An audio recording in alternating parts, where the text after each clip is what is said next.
Pessoal, quando se trata de impressão 3D, principalmente de solados, de palmilhas ou de calçados, é muito importante a gente começar o processo da forma correta. E como está aqui, ó, que eu preparei esse vídeo para a gente conversar sobre esse assunto, está aqui a geometria que pode ser impressa. Então eu dividi em 3 partes aqui, porque uma interfere na outra, né? Então vamos começar por aqui.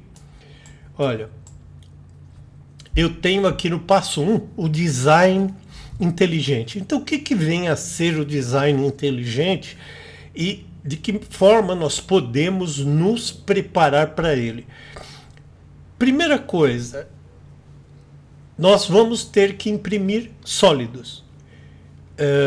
Superfícies simples, que são chamadas surfaces, não podem ser impressas, porque elas não têm espessura, tá?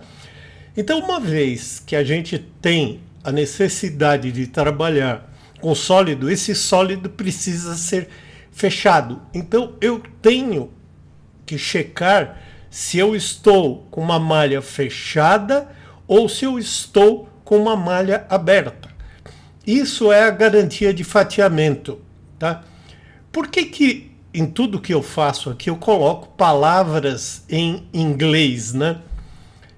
Porque a gente sempre está vendo isso. Qualquer tutorial, ou mesmo se você for utilizar o fórum do Rhino, que é muito interessante, é muito legal.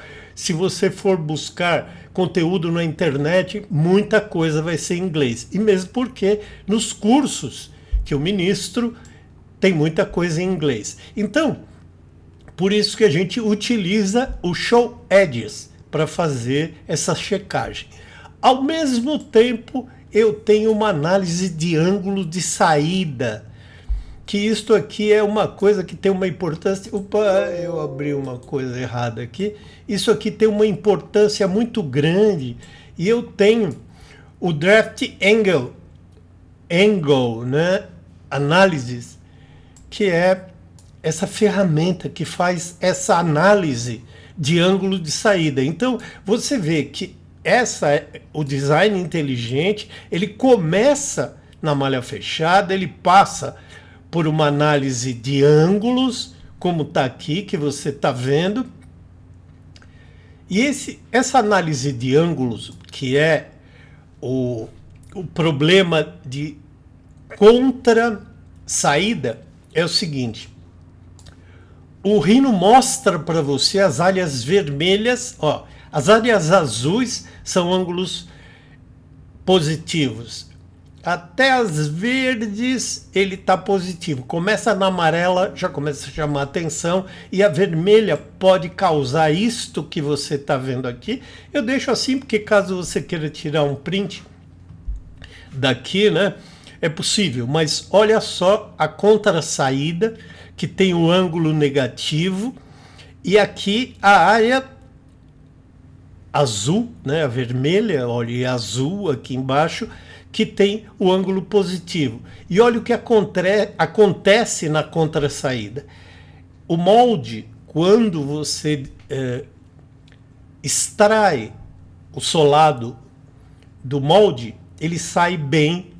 E quando tem ângulo complicado, né? Quando tem ângulo negativo, ele tem esse problema, que é a contra-saída, que é o undercut. Tá certo?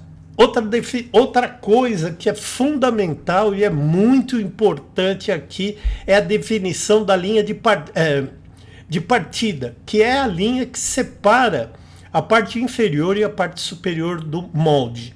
Tá? Isto também causa, olha, aqui a gente faz a análise no Rhino, porque também causa contra-saída. E aqui é o seguinte: sempre a linha de partida tem que acompanhar o design. Olha, a borda estética, ela não pode ser assim. Então você vê que no Rhino nós temos ferramentas para fazer todas estas análises, né? Agora, vamos para exportação e fatiamento. Depois que eu fechei o arquivo, se eu fechar o arquivo mal fechado, eu não vou conseguir exportar. E hoje eu tenho essas 3 opções, depende de para onde eu vou mandar fazer o molde, ou para onde eu vou mandar imprimir, ou se eu mesmo for imprimir. Se não tiver fechado, o meu sólido ele não imprime, ou não faz o fresamento na CNC.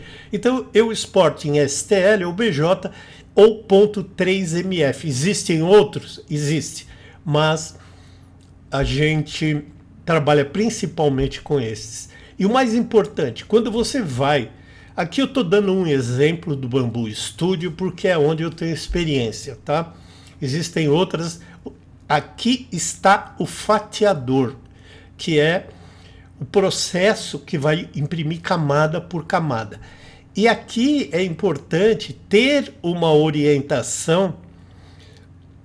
Olha, essa é uma orientação ruim e essa é uma orientação boa, aonde os suportes vão colocados aqui de forma ou padrão ou suporte com interface. Eu estou preparando um vídeo só para falar sobre os problemas de suportes, né? E depois, com tudo isto resolvido, eu venho para remoção e acabamento, porque a forma com a qual eu distribuir os suportes é que vai me permitir a remoção desses suportes e eu ter um resultado impecável com a superfície lisa, sem marcas de suporte, né? Então você viu aqui que a geometria que pode ser impressa é uma geometria inteligente. E não adianta depois tentar fazer de qualquer forma e chegar lá no fim e ficar corrigindo, que aí você vai ter problemas na produção. Beleza? Então nesse vídeo é o que eu tinha para mostrar para você. Eu vejo você num próximo vídeo. Um grande abraço e até lá.